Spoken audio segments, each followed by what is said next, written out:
Depuis les années 2000, le nombre de manifestants a augmenté de façon drastique partout dans le monde. Les manifestations sont de plus en plus pacifiques et touchent une plus grande diversité d'enjeux et de causes. À partir des années 1970, la Convention américaine relative aux droits de l'homme reconnaît la manifestation en tant que liberté fondamentale. Je vous invite maintenant à cliquer sur le lien qui apparaîtra dans le coin de votre écran pour aller visionner une vidéo instrumentale créée par moi-même sur les grandes manifestations qui ont marqué l'histoire du Québec. On associe souvent les manifestations à un groupe de gens qui se rassemblent dans la rue et qui chantent. Mais à quoi servent les manifestations?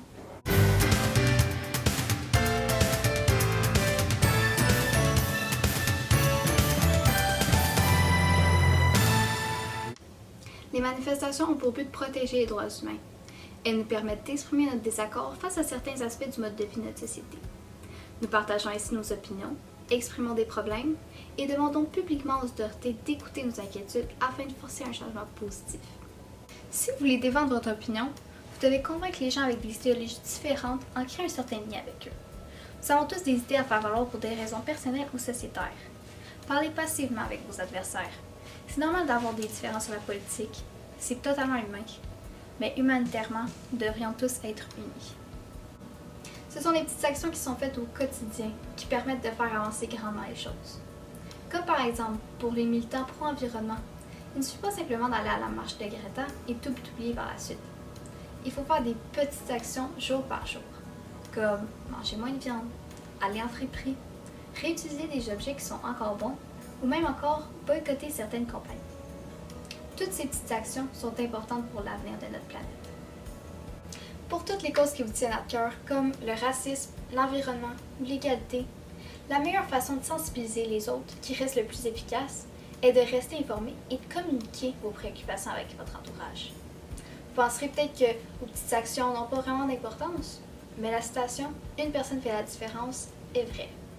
Souvent, les manifestations rassemblent une multitude de gens pour une cause importante, comme la marche pour l'environnement de Greta ou le mouvement Black Lives Matter.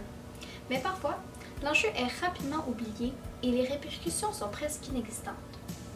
Quels sont donc les éléments clés pour qu'une manifestation soit réussie?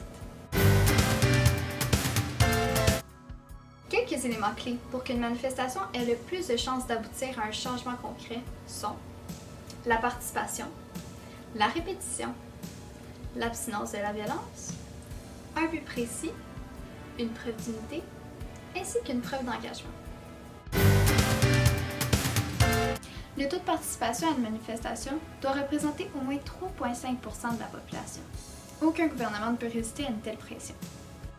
Si nous prenions ce chiffre et l'observions à l'échelle du Québec, nous aurions besoin d'un équivalent de toute la population de la ville de Gatineau pour atteindre ce pourcentage.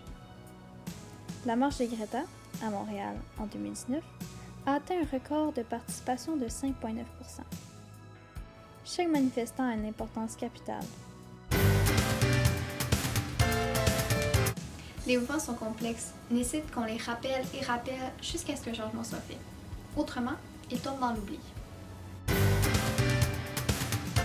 Il semblerait que les manifestations n'ayant pas recours à la violence soient 2 fois plus efficaces que ceux qui y ont recours.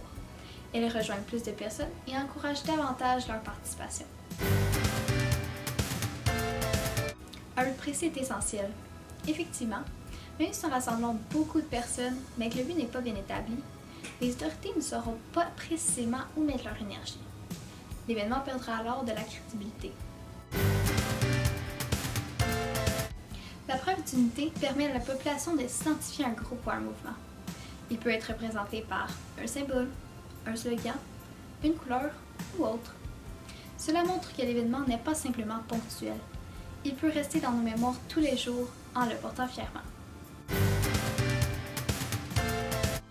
Le fait que les manifestants et les organisateurs n'annulent pas une manifestation à cause de facteurs incontrôlables comme la météo démontre l'engagement des citoyens qui restent présents malgré les inconvénients.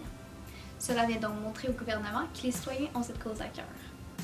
Beaucoup de gens, citoyens et gouvernements disent que les manifestations sont et causent majoritairement des inconvénients.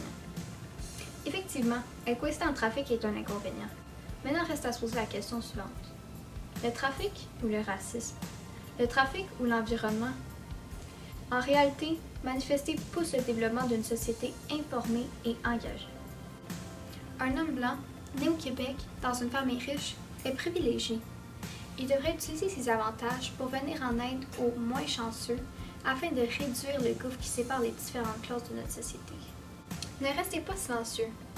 Quand vos petits-enfants ou enfants vont vous demander ce que vous faisiez pendant ces temps historiques, vous devrez leur montrer que vous étiez là, debout, aux côtés de ces personnes qui prenaient tout le papier de toilette au Costco en mars 2020. Vous devrez leur montrer que vous étiez là, aux côtés de ces personnes qui se sont battues pour leur avenir. Être du bon côté de l'histoire n'a pas de prix. La manifestation de rue est un des modes d'action principal des mouvements sociaux. La manifestation est un moyen d'obtenir un changement dans la politique, mais aussi un mode d'expression, un moyen d'aborder des préoccupations, des revendications, des solutions qui sont ignorées et négligées. Les manifestants sont porteurs d'une conscience et d'un message politique que les élites préféraient, souvent, ne pas avoir à entendre.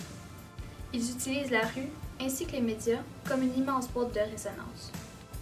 En tant que mode d'expression et d'action politique, la manifestation vient concrétiser et consolider certains droits et libertés qui sont au cœur de la citoyenneté. Pour conclure, prenez soin les uns des autres. Gardez-vous forts et en sécurité. Nous avons besoin de sortir de l'argent des gouvernements maintenant. Aujourd'hui, nous vivons avec les changements climatiques ainsi que plusieurs autres enjeux majeurs. Sortez de votre bulle des réseaux sociaux. Sortez avec des idées et des objectifs concrets. Nous vivons dans des temps qui vont être historiques, que l'on réussisse ou que l'on échoue. La période sombre que nous vivons n'a pas besoin d'être notre dernier chapitre. Nous pouvons ensemble l'éclaircir. Merci à tous d'avoir écouté mon message. Je vous invite maintenant à aller remplir le questionnaire qui se trouve juste dans la barre d'infos, ainsi que si vous n'avez toujours pas regardé la vidéo instrumentale, le lien se trouve également dans la barre d'infos.